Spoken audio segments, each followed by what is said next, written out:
She quickly grabbed a few bills and stuffed them into her pocket, her heart pounding with fear and excitement. She told herself that it was just a small amount, nothing that her uncle would miss. In a bustling city in Africa, surrounded by opulent mansions and verdant gardens, lived a man of immense wealth and influence named Chief Adekunle. His fortune was the result of years of hard work, shrewd business acumen, and a little bit of luck.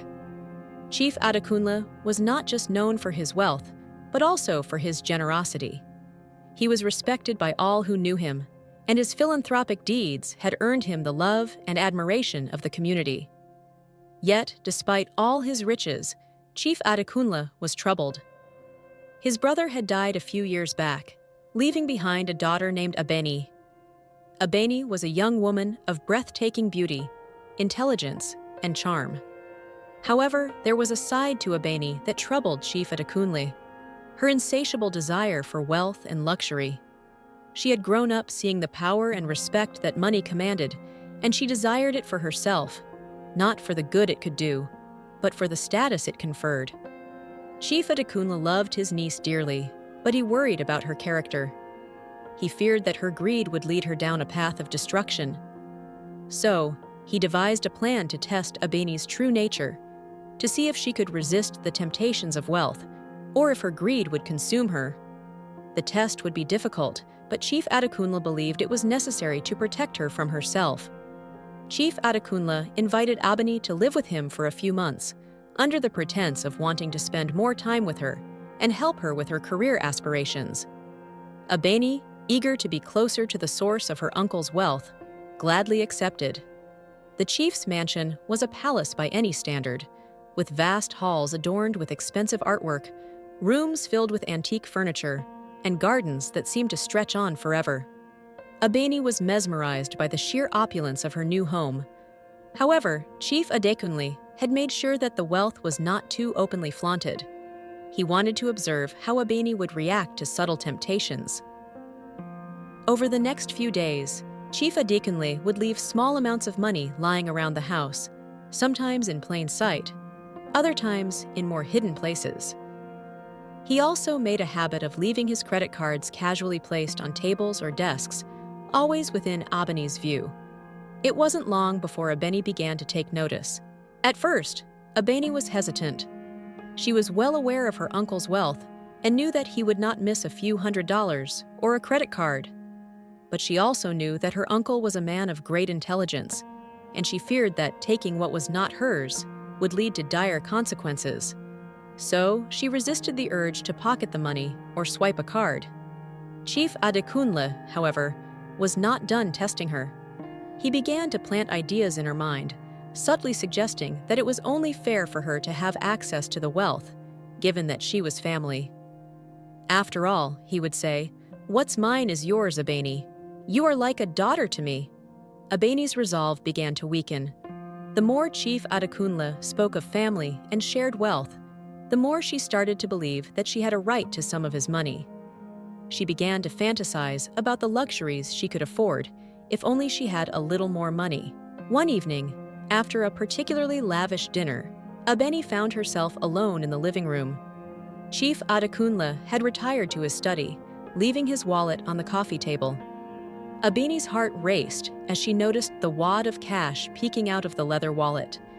She knew this was her moment, the perfect opportunity to take a little something for herself. Abeni hesitated, but the temptation was too great. She quickly grabbed a few bills and stuffed them into her pocket, her heart pounding with fear and excitement. She told herself that it was just a small amount, nothing that her uncle would miss, but deep down she knew she had crossed a line. Over the next few days, Abeni continued to take small amounts of money whenever she had the chance. She grew bolder, even daring to use her uncle's credit card to make a few online purchases. She rationalized her actions by telling herself that she was entitled to a share of the wealth, that her uncle would want her to have nice things. But Chief Adekunle was watching. He had noticed the missing money and the unauthorized charges on his credit card. He said nothing, though. He wanted to see how far Abeni would go, how deep her greed would take her. One day, Chief Adekunle called Abeni into his study. He had a serious look on his face, and Abeni felt a knot of anxiety tighten in her stomach. She feared that her uncle had discovered her thefts, but she tried to remain calm. "Abeni," Chief Adekunle began, "I have been thinking about your future. You are a bright and talented young woman, and I want to ensure that you have every opportunity to succeed in life. That is why I have decided to give you access to a portion of my wealth." Abeni's eyes widened in surprise. She couldn't believe what she was hearing. Was her uncle really going to give her money, just like that? "I have set up a bank account in your name," Chief Adekunle continued, "and transferred a substantial sum into it. You can use this money however you see fit, but I want you to be responsible with it, to use it wisely." Abeni was overjoyed. She thanked her uncle profusely, promising to be careful with the money. But in her heart, she was already planning how she would spend it. She envisioned new clothes, jewelry, vacations, and parties. The possibilities seemed endless. As the weeks went by, Abeni's spending spiraled out of control. She squandered the money on frivolous purchases, never thinking about the consequences. She even began to boast to her friends about her newfound wealth, flaunting her expensive clothes and accessories. Chief Adekunle, however, was not fooled. He had deliberately given Abeni a limited amount of money, knowing that she would quickly spend it all. And when the money was gone, he would see what kind of person she truly was. It wasn't long before Abeni's bank account was empty. She had spent every last penny, and now she was faced with the harsh reality of her situation. She had no job, no savings, and no way to sustain the lifestyle she had grown accustomed to. Desperate, Abeni considered asking her uncle for more money, but she was too ashamed. She knew she had been foolish, that she had let her greed get the better of her, but she also knew that her uncle was a generous man, and she hoped he would forgive her. One evening, Abeni found herself alone in the mansion once again. Chief Adekunle had gone out for the night, leaving her with nothing but her thoughts. She wandered through the empty halls, feeling a sense of emptiness that she couldn't quite explain. As she passed by her uncle's study, she noticed the door was slightly ajar. Curiosity got the better of her, and she pushed the door open. Inside, she saw her uncle's desk, cluttered with papers and a small wooden box. The box was intricately carved and had a small lock on it. Abeni's heart raced as she approached the desk. She had never seen the box before, and she wondered what was inside. She reached out and touched it, feeling the smooth wood beneath her fingers. And then, without thinking, she picked the lock with a hairpin she had in her pocket. The box opened with a soft click, revealing its contents. Inside was a stack of papers, bank statements to be exact. Abeni's eyes widened as she realized what she was looking at. The statements showed large sums of money being transferred into an account under her name. But these were not the transfers her uncle had made. These were transfers she had no knowledge of. Abeni's mind raced as she tried to make sense of what she was seeing. Who had put this money into her account, and why? As she flipped through the papers, she noticed something else, a letter, written in her uncle's handwriting. The letter was addressed to her.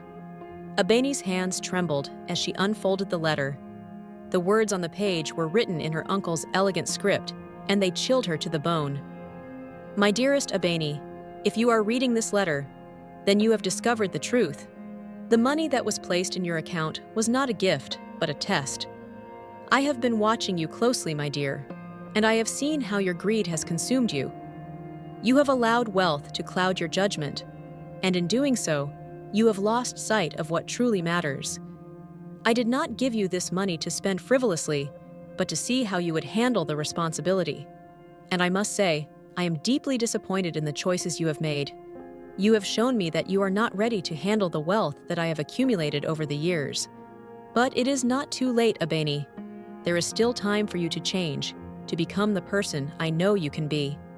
You must learn to value people over possessions, to use your resources for the greater good, rather than for personal gain. I hope that this experience has taught you a valuable lesson, Chief Adekunle's words echoed in Abeni's mind as she sat there, staring at the letter in disbelief. She felt a wave of shame wash over her, realizing how her actions had betrayed her uncle's trust and how she had allowed greed to dictate her life. Tears welled up in her eyes as the weight of her decisions settled on her shoulders.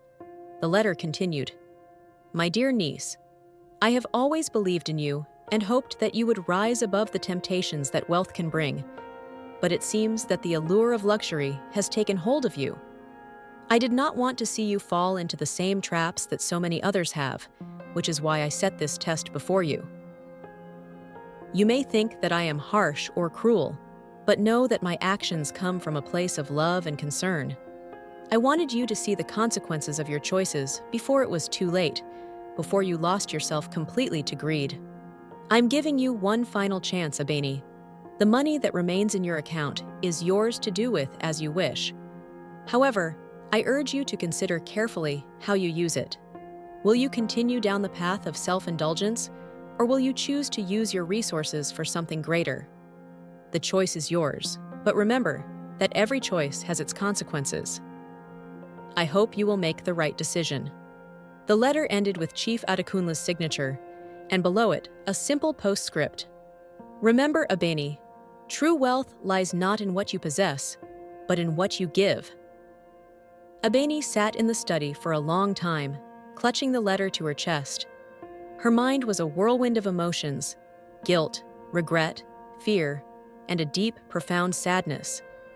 She realized that she had not only let her uncle down, but also herself. She had allowed her greed to overshadow the love and wisdom her uncle had tried to impart to her. She thought about the money that still remained in her account, the money that her uncle had left for her. It was not a fortune, but it was enough to make a difference, enough to change her life and the lives of others if she used it wisely. But Abeni knew that she could not simply undo the mistakes she had made. She needed to earn back her uncle's trust and prove to herself that she could rise above her greed. She needed to show that she had learned from this experience, that she could be the person her uncle believed she could be. With renewed determination, Abeni made a decision. She would not squander the money on frivolous things as she had done before. Instead, she would use it to do good, to help those in need, and to make a positive impact on her community. The following days were a time of deep reflection for Abeni. She spent hours thinking about her life, her choices, and the person she wanted to become. She knew that change would not come overnight, but she was determined to start making better decisions. The first thing Abeni did was reach out to her uncle. She wrote him a heartfelt letter, expressing her regret for her actions and her deep gratitude for the lesson he had taught her. She acknowledged her mistakes and promised to make amends, to use the remaining money wisely, and to earn back his trust. Chief Adekunle, upon receiving the letter, was deeply moved. He had hoped that the test would lead Abeni to a path of self-discovery and growth, and it seemed that his hopes were coming true. He decided to give Abeni the space she needed to prove herself, but he also quietly kept an eye on her progress, ready to support her if she needed guidance. Abeni began by setting up a small charity in her father's name, dedicated to helping underprivileged children in her community gain access to education and basic needs. She used a portion of the money to fund the charity, ensuring that every cent was spent on those who needed it most. She worked tirelessly, organizing fundraisers, partnering with local businesses, and volunteering her time to make the charity a success. As the charity grew, so did Abeni's sense of fulfillment. For the first time in her life, she felt a deep sense of purpose that went beyond material possessions. She saw the smiles on the faces of the children she helped, and it filled her heart with a joy that no luxury item could ever provide. Her transformation did not go unnoticed. Word spread throughout the community about the good work she was doing, and soon, others began to offer their support. Donations poured in, volunteers signed up, and the charity became a beacon of hope for many. But Abeni didn't stop there. She also took steps to improve herself, enrolling in business and finance courses to learn how to manage money responsibly. She wanted to ensure that the charity she had started would continue to thrive, even after the initial funds were used up. She also began mentoring young women in her community, sharing the lessons she had learned about the dangers of greed and the importance of using wealth for the greater good. Months passed, and Abeni's life had changed in ways she had never imagined.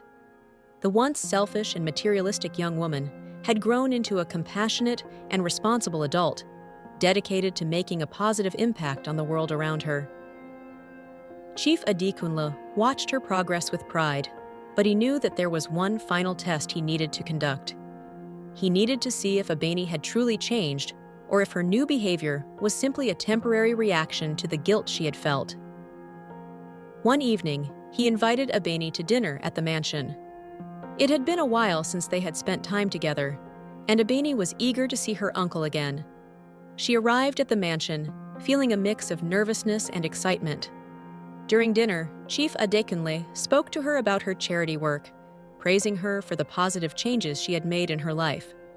Abeni blushed with modesty, grateful for her uncle's kind words. As the evening progressed, Chief Adekunle casually mentioned that he was planning to make a large donation to a charity. He explained that he had set aside a significant amount of money and was looking for a trustworthy organization to donate it to. Abeni's heart skipped a beat. She knew that her charity could greatly benefit from such a donation, but she also knew that it would be wrong to ask for the money directly. She had learned the value of patience and integrity, and she didn't want to appear greedy or manipulative. Instead, Abeni simply thanked her uncle for considering making a donation and suggested a few reputable charities that could use the funds. She didn't mention her own charity, even though she knew how much it could benefit from the donation. She wanted to prove that her motives were pure, that she had truly changed. Chief Adekunle smiled, satisfied with her response. He had seen the growth in Abeni, and he knew that she had passed the final test. She had shown that she could put the needs of others above her own desires, that she could resist the temptation of easy money, and that she had learned the true value of wealth. In the weeks that followed, Chief Adekunle made the donation he had spoken of, to Abeni's charity. When Abeni received the news, she was overwhelmed with gratitude. She knew that her uncle's support would help the charity continue its mission of helping those in need, and she vowed to honor his generosity by working even harder to make a difference in the lives of others. Chief Adekunle and Abeni's relationship grew stronger as they continued to work together to help their community. Abeni had finally found her true purpose, and she knew that she had her uncle to thank for guiding her along the way. The test of greed had not only revealed Abeni's true character, but it also led her to a life of meaning and fulfillment. She had learned that wealth was not about the money in her bank account, but about the good she could do with it. And in the end, she realized that the greatest wealth of all was the love and respect of those around her. And so, Abeni's story became a lesson for others, a tale of redemption, of the dangers of greed, and of the power of change. It was a story that would be told for generations, reminding people that true wealth lies not in what we possess, but in the legacy we leave behind. Subscribe for more exciting African folktales, and thanks for watching. Bye, my beautiful family.